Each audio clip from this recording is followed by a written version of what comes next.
നിങ്ങളുടെ വീടിന്റെ കിഴക്ക് ഭാഗത്ത് വീടിന് അകത്തോ പുറത്തോ ടോയ്ലറ്റ് വരിക. നിങ്ങൾ വീട് വെക്കുമ്പോൾ വീടിന്റെ കിഴക്ക് ഭാഗം നഷ്ടപ്പെടുത്തി ചെയ്യുക. ഇത്തരം വീടുകളിൽ ആരോഗ്യ സംബന്ധമായിട്ടുള്ള പ്രശ്നങ്ങൾക്ക് കാരണമുണ്ട്. ഒരുപാട് ആൾക്കാർക്ക് പലതരത്തിലുള്ള ഹെൽത്ത് പ്രോബ്ലംസ് ഉണ്ട്. അപ്പോൾ അത് പല കാരണങ്ങൾ കൊണ്ട് സംഭവിക്കുന്നുണ്ട്. വീടിന്റെ വാസ്തുദോഷം കൊണ്ട് ആരോഗ്യ പ്രശ്നം ഉണ്ടാകുമോ എന്ന് ചോദിക്കുന്ന ആൾക്കാരുണ്ട്. അപ്പോൾ അവർക്ക് വേണ്ടിയിട്ടാണ് ഇന്ന് ഈ പ്രോഗ്രാം ചെയ്യുന്നത്. എന്താണെന്ന് വെച്ച് കഴിഞ്ഞാൽ നമുക്കത് രണ്ട് രീതിയിൽ അതിനെ എടുക്കാം. ഫെങ്ഷുയി ആണ് ഞാൻ പറയുന്നത്.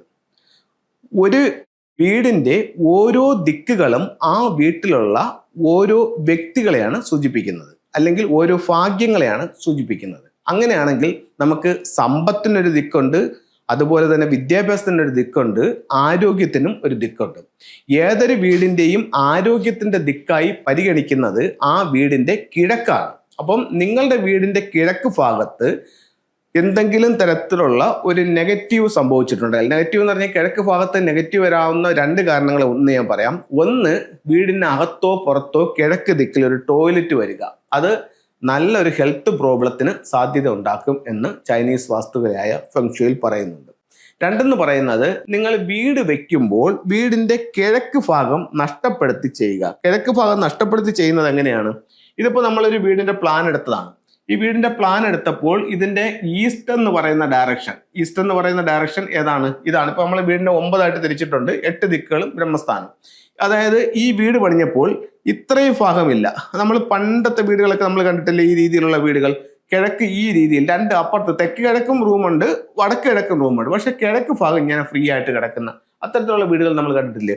ഇത്തരം വീടുകളിൽ ആരോഗ്യ സംബന്ധമായിട്ടുള്ള പ്രശ്നങ്ങൾക്ക് കാരണമുണ്ട്. എന്തുകൊണ്ടെന്ന് ചോദിച്ചു കഴിഞ്ഞാൽ, എല്ലാ ദിക്കുകളും ഇവിടെ ഉണ്ട്, പക്ഷെ കിഴക്കെന്ന് പറയുന്ന ദിക്ക് ഇവർ ഒഴിവാക്കിക്കൊണ്ടാണ് ചെയ്തിരിക്കുന്നത്. അപ്പൊ ഇത്തരം സ്ഥലങ്ങളിൽ ഇതുപോലെ ഒരു സാധനം ചെയ്യുക. അതായത് ഈ കിഴക്ക് നിങ്ങൾ കെട്ടിയടച്ചെടുക്കുക. കെട്ടിയടച്ചെടുത്താൽ കിഴക്ക് മിസ്സിംഗ് ആയിട്ടുണ്ടാകുന്ന ആരോഗ്യ പ്രശ്നങ്ങൾക്ക് ഇതൊരു പരിഹാരമാവും. ഇനി ഇവിടെ വരുന്ന മറ്റൊരു സംഭവം എന്താണ്? ഈ കിഴക്ക് ദിക്കിൽ ഇവിടെ ഒരു ടോയ്ലറ്റ് വന്നു. ഇതിൽ ഈ ഭാഗത്തിനകത്ത് എവിടെ ടോയ്ലറ്റ് വന്നാലും അതും ആരോഗ്യ പ്രശ്നങ്ങൾക്ക് കാരണമാവും. ഇപ്പൊ ഇത്തരത്തിൽ നിങ്ങൾക്ക് മിസ്സിംഗ് ആയിട്ടുള്ളതോ അല്ലെങ്കിൽ കിഴക്ക് ടോയ്ലറ്റ് വന്നിട്ടുള്ള വീടുകൾ നിങ്ങൾക്ക് സ്വയം പരിശോധിച്ചാൽ ഞാൻ ഈ പറയുന്ന കാര്യങ്ങൾ ശരിയാണെന്ന് നിങ്ങൾക്ക് മനസ്സിലാക്കാനായിട്ട് സാധിക്കുന്നതാണ്. അപ്പോൾ ഇവിടെ ടോയ്ലറ്റ് വന്നതും ആരോഗ്യ പ്രശ്നമാവും. ഈ ടോയ്ലറ്റ് ഒഴിവാക്കാൻ പറ്റുമെങ്കിൽ ഏറ്റവും നല്ല കാര്യം. ടോയ്ലറ്റ് ഒഴിവാക്കാൻ പറ്റിയില്ല, മറ്റൊരു മാർഗവുമില്ല, അല്ലെങ്കിൽ നിങ്ങളൊരു വാടക കെട്ടിടത്തിലാണ് താമസിക്കുന്നത്, ഉടമസ്ഥൻ അത് സമ്മതിക്കില്ല. അങ്ങനെയാണെങ്കിൽ ഈ ടോയ്ലറ്റിന്റെ ഉള്ളിൽ, പുറത്തല്ല, ടോയ്ലറ്റിന്റെ ഉള്ളിൽ നിങ്ങൾക്ക് ഒരു റെഡ് ലൈറ്റ് കൊടുക്കാം. ഒരു റെഡ് ലൈറ്റ് കൊടുത്തിട്ട് ഫുൾ ടൈം അത് ലൈറ്റ് ഓൺ ചെയ്തിട്ടാക്കാം.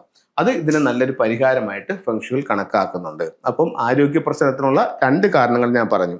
ഇനി വളരെ പ്രധാനപ്പെട്ട, ഞാൻ ഈ അടുത്ത സമയത്ത് ആലപ്പുഴ ഒരു വീട്ടിൽ കൺസൾട്ടിങ്ങിന് പോയപ്പോഴത്തേക്കെന്ന് പറഞ്ഞു കഴിഞ്ഞാൽ അവർക്ക് ഹെൽത്ത് പ്രോബ്ലമാണ്. അവർ എന്നെ ഓരോ തവണ കൺസൾട്ടിങ്ങിന് വിളിക്കുമ്പോഴും അവർ ഡേറ്റ് എടുക്കുമ്പോൾ എൻ്റെ ഡേറ്റിന് അവർക്ക് ഒക്കുന്നില്ല, അവരുടെ ഡേറ്റ് എടുക്കുമ്പോൾ എനിക്ക് ഒക്കുന്നില്ല. അപ്പോൾ അവർ പറയുന്നതിന് മെയിൻ റീസൺ എന്ന് പറഞ്ഞു കഴിഞ്ഞാൽ, എനിക്ക് ഇതാണെങ്കിൽ ഹോസ്പിറ്റലിൽ പോകാണ്ട്, ഇന്ന ദിവസം ഹോസ്പിറ്റലാണ്, ഇന്ന ദിവസം ഹോസ്പിറ്റലാണെന്നുള്ളതാണ് പറയുന്നത്.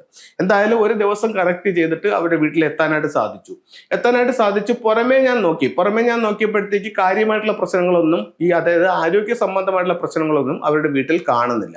അപ്പോൾ നമ്മളിപ്പോൾ എന്ന് പറഞ്ഞു കഴിഞ്ഞാൽ പ്രധാന ഒരു ഇതെന്ന് പറയുന്നത്, വാസ്തുവിനോടൊപ്പം തന്നെ ഒരു വീട് കൺസൾട്ട് ചെയ്യുമ്പോൾ വാസ്തുവിന്റെ പ്രശ്നങ്ങളും ഫെങ്ഷുയുടെ പ്രശ്നങ്ങളും അവരുമായിട്ട് ഷെയർ ചെയ്യും. അപ്പോൾ വാസ്തുവിനോടൊപ്പം ഞാൻ ഫെങ്ഷുയുടെ കാര്യങ്ങൾ നോക്കിയപ്പോൾ ആ വീടിന്റെ ഫ്ലൈങ് സ്റ്റാർ എടുത്തു. അതായത് നമ്മൾ ഫ്ലൈങ് സ്റ്റാർ എന്താണെന്ന് ഇപ്പോൾ പലർക്കും അറിയില്ല, അത് ഞാൻ പറയാം. നമ്മൾ ലോകത്തെ എവിടെ വീട് വെച്ചാലും വീട് വെച്ച് പാല് കാച്ചി കയറുന്നതിൻ്റെ അന്ന് മുതൽ വീടിന്റെ ഓരോ ദിക്കിലും 2 നക്ഷത്രങ്ങൾ വീതം വരും. ആ നക്ഷത്രങ്ങളാണ് വീടിന്റെ സ്വഭാവം നിർണ്ണയിക്കുന്നത്. അതിനാണ് ഫ്ലൈങ് സ്റ്റാർ നമ്പർ എന്ന് പറയുന്നത്. അത് നമുക്ക് പുറമേ കാണാൻ പറ്റില്ല, വീട്ടിൽ ചെന്ന് അതിനെ പരിശോധിച്ചിട്ട് അതിന് എടുത്തു കൊടുക്കാൻ പറ്റും. അപ്പോൾ ഈ വീടിനെ സംബന്ധിച്ചിടത്തോളം ഇത് അവർക്കൊരു ബെഡ്റൂമാണ്. എവിടെയാണ്? കന്നിമൂല. ഇത് അവർക്ക് ഹാളാണ്. ഈ ഹാളെന്ന് പറയുന്നത് തെക്ക് കിഴക്കും വടക്ക് കിഴക്കും കൂടെ ചേർന്നിട്ടാണ് ഹാൾ നിൽക്കുന്നത്. അവരുടെ ഈ ഭാഗത്തായിട്ടാണ് അവരുടെ മെയിൻ ഡോർ നിൽക്കുന്നത്. മെയിൻ ഡോർ ഇവിടെയാണ് നിൽക്കുന്നത്. അപ്പോൾ ഇതിന്റെ ഫ്ലൈങ് സ്റ്റാർ വീട് ഫേസ് ചെയ്യുന്നത് പറഞ്ഞാൽ തെക്കോട്ട് ദർശനമുള്ള വീടാണ്. തെക്ക് വശത്താണ് അവരുടെ റോഡ് നിൽക്കുന്നത്. അപ്പോൾ ഇതിന്റെ ഫ്ലൈങ് സ്റ്റാർ എടുത്തപ്പോൾ ഇവിടെ വന്നിരിക്കുന്ന നമ്പർ എന്ന് പറയുന്നത് 52 എന്ന് പറയുന്ന ഒരു ഫ്ലൈങ് സ്റ്റാർ നമ്പറാണ് ഇവിടെ നമുക്ക് കിട്ടിയിരിക്കുന്നത്. അപ്പം ഓരോ നമ്പറുകൾക്കും ഓരോ സ്വഭാവമുണ്ട്. 1 എന്ന് പറയുന്ന നക്ഷത്രത്തിന്റെ സ്വഭാവം തൊഴിൽപരമായിട്ട് ഗുണമുള്ള നക്ഷത്രമാണ് 1. 2 എന്ന് പറയുന്ന നക്ഷത്രം ആരോഗ്യ പ്രശ്നം ഉണ്ടാക്കുന്ന നക്ഷത്രമാണ്. 3 എന്ന് പറയുന്നത് കലഹത്തിന്റെ നക്ഷത്രമാണ്. ഇങ്ങനെ ഓരോ നക്ഷത്രത്തിനും ഓരോ സ്വഭാവങ്ങളുണ്ട്. അതൊക്കെ മുമ്പ് പല വീഡിയോകളിലും പറഞ്ഞിട്ടുണ്ട്. അപ്പോൾ ഈ വീടിന് എടുത്തപ്പോൾ ഇവിടെ അവരുടെ എൻട്രൻസിൽ നിൽക്കുന്ന 2 നമ്പറുകൾ 5ഉം 2ഉമാണ്. ഇപ്പൊ ഇതിനൊരു തിയറി ഉണ്ട്, മൗണ്ടൻ സ്റ്റാറും വാട്ടർ സ്റ്റാറും. അതായത് ഇതില് എൻട്രൻസിലാണെങ്കിൽ വലത് നിൽക്കുന്ന നക്ഷത്രത്തിന്റെ സ്വഭാവമാണ് എടുക്കുന്നത്. അപ്പൊ ഇതിൽ വലത് നിൽക്കുന്ന നക്ഷത്രം ഏതാണ്? 2 ആണ്. അപ്പൊ ഇവിടെ എൻട്രൻസിൽ നിൽക്കുന്ന നക്ഷത്രം ഏതാണ്? 2 ആണ്. 2 എന്താണ്? ആരോഗ്യ പ്രശ്നമുള്ള ഒരു നക്ഷത്രമാണ്. അതായത് ഒരു വീട്ടിൽ ആരോഗ്യ പ്രശ്നം ഉണ്ടാകാവുന്ന വാസ്തു പ്രശ്നങ്ങളാണ് നമ്മൾ ചർച്ച ചെയ്തുകൊണ്ടിരിക്കുന്നത്. 1 വീടിന്റെ കിഴക്ക് ഭാഗത്ത് ഉണ്ടാകുന്ന പ്രശ്നങ്ങൾ, 2 വീടിന്റെ എൻട്രൻസിൽ 2 എന്ന് പറയുന്ന നക്ഷത്രം വന്നിട്ടുണ്ടോ എന്നുള്ളതാണ് മറ്റൊരു കാര്യം. ഇനി ഇതേപോലെ മറ്റൊരു കോമ്പിനേഷൻ ഉണ്ട്, 2-5 കോമ്പിനേഷൻ.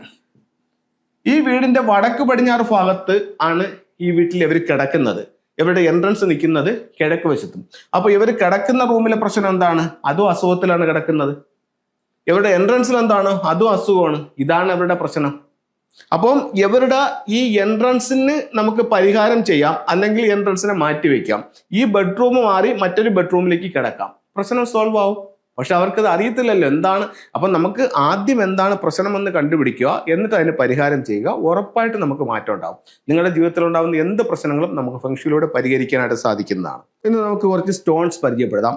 ഇത് അമത്തീസ്റ്റ് എന്ന് പറയുന്ന സ്റ്റോൺസ് ആണ്. ഇത് അമത്തീസ്റ്റിന്റെ പിരമിഡ് ആണ്. ഇതിന്റെ ക്ലസ്റ്റർ ഉണ്ട്, പിരമിഡ് ഉണ്ട്. അപ്പൊ ഇത്തരത്തിലുള്ള ഒരു അമത്തീസ്റ്റ് നമുക്ക് പ്രോഗ്രാം ചെയ്തിട്ട് നമ്മുടെ ബെഡ്റൂമിൽ സൗത്ത് വെസ്റ്റ് കോർണറിൽ വെക്കുകയാണെങ്കിൽ അവിടെയുള്ള നെഗറ്റീവ് എനർജികളെ ഇത് വലിച്ചെടുക്കുകയും അതിനെ വിഘടിപ്പിച്ച് പോസിറ്റീവ് എനർജി ആയിട്ട് നമുക്ക് തരാനും ഈ അമത്തിസ്റ്റ് എന്ന് പറയുന്ന സ്റ്റോൺസിന് കഴിവുണ്ട്. അതുപോലെ തന്നെ ഇത് ഒരു ടൈഗർ ഐ എന്ന് പറയുന്ന ബ്രേസ്ലെറ്റ് ആണ്. ഇത് എപ്പോഴും നമ്മൾ നല്ല ആക്റ്റീവായിട്ട് നിൽക്കാൻ വേണ്ടിയിട്ട് നമുക്ക് ടൈഗർ ഐയുടെ ബ്രേസ്ലെറ്റുകൾ ഉപയോഗിക്കാം. ഒരു കാര്യം ശ്രദ്ധിക്കുകയെന്ന് പറഞ്ഞു കഴിഞ്ഞാൽ വിപണിയിൽ ഒരുപാട് ഡ്യൂപ്ലിക്കേറ്റുകൾ കിട്ടുന്നുണ്ട്. അത് ഇട്ടത് കൊണ്ട് നിങ്ങൾക്ക് റിസൾട്ട് കിട്ടണം എന്ന് ഇല്ല. അതുപോലെ തന്നെ കർണിയേലിയൻ, ഇപ്പൊ പല ഫിലിം സ്റ്റാർസുകളും ഇത് ഉപയോഗിക്കുന്നുണ്ട്. കർണിയേലിയൻ നമുക്ക് തൊഴിൽപരമായിട്ടുള്ള നേട്ടത്തിനും നമ്മുടെ റൂട്ട് ചക്ര ആക്ടിവേഷൻ ചെയ്യാനും കർണിയേലിയന്റെ ബ്രേസ്ലെറ്റ് ഉപയോഗിക്കാം. റൂട്ട് ചക്ര ആക്ടിവേഷൻ ചെയ്യുന്നത് വഴി നമ്മളിലേക്ക് വെൽത്തിനെ കൊണ്ടുവരാനായിട്ട് ഈ സ്റ്റോൺസിന് കഴിയും. അതുപോലെ തന്നെ ലാപ്പിസ് ലസൂളി എന്ന് പറയുന്നൊരു ഇതാണ്. അപ്പൊ ഇത് നമുക്ക് ത്രോട്ട് ചക്രയുമായി ബന്ധപ്പെട്ടിട്ടുള്ള എന്ത് കാര്യങ്ങൾക്കും ഇത് നമുക്ക് ഈ ലാപ്പിസ് ലസൂളി നമുക്ക് ഉപയോഗിക്കാവുന്നതാണ്. അതുപോലെ തന്നെ മറ്റൊരു സ്റ്റോൺ എന്ന് പറയുന്ന സെറ്റ് എന്ന് പറയുന്ന സ്റ്റോൺ ആണ്. ഇതിന്റെ ബ്രേസ്ലെറ്റ് ഉണ്ട്, മാലകളുണ്ട്, ചെറിയ ചെറിയ മുത്തുകൾ പോലുള്ള സ്റ്റോൺസ് ഉണ്ട്. ഇതൊക്കെ നമുക്ക് വെൽത്തിനെ അട്രാക്ട് ചെയ്യാവുന്നതാണ്. ഓരോരുത്തരുടെ ആവശ്യം അനുസരിച്ചിട്ട് ബ്രേസ്ലെറ്റ് ആയിട്ടോ അല്ലെങ്കിൽ ലോക്കറ്റ് ആയിട്ടോ അല്ലെങ്കിൽ ചെറിയ പേഴ്സിലോ അലമാരയിലോ വെക്കുന്ന ചെറിയ സ്റ്റോൺസ് ആയിട്ടോ ഒക്കെ ഉപയോഗിക്കാവുന്നതാണ്. ഇതെല്ലാം നല്ല റിസൾട്ടുള്ള സ്റ്റോണുകളാണ്. നിങ്ങൾക്കും ഒന്ന് പരീക്ഷിച്ച് നോക്കാവുന്നതാണ്. എല്ലാവർക്കും എല്ലാ ഐശ്വര്യങ്ങളും ഉണ്ടാവട്ടെ എന്ന് പ്രാർത്ഥിച്ചുകൊണ്ട് നിർത്തുന്നു.